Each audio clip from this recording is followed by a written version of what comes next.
தம்பி நீங்க சாப்பிடுங்க, எனக்கு கொஞ்சம் வேலை இருக்கு. சரி. அப்பா என்னம்மா? நாங்க 2 பேரும் சினிமாக்கு போறோம்ப்பா. சரி. சினிமாவுக்கா?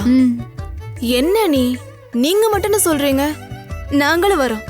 இல்ல நான் வரல, எனக்கு தலைவலிக்குது. நீங்க போயிட்டு வாங்க. நீ வரல போ. அண்ணி நான் வரேன்.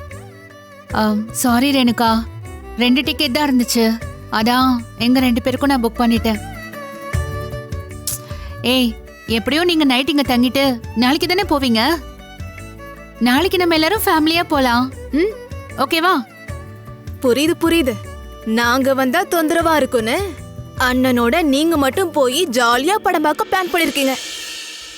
அதனால தானே 2 பேருக்கு மட்டும் டிக்கெட் போட்டிருக்கீங்க. சரி ஓகே, போய் என்ஜாய் பண்ணுங்க. அப்பா 2 பேரும் ஷாப்பிங் போயிட்டு நைட் ஷோ தான்ப்பா போறோம். வரத்துக்கு லேட் ஆகும், எங்களுக்காக வெயிட் பண்ண வேண்டாம். நீங்க எல்லாரும் சாப்பிட்டு படுங்க. மா எதுக்குமா நைட் ஷோலாம்? சாயந்தரம் ஷோக்கு போயிட்டு வந்திருக்கலாம்ல.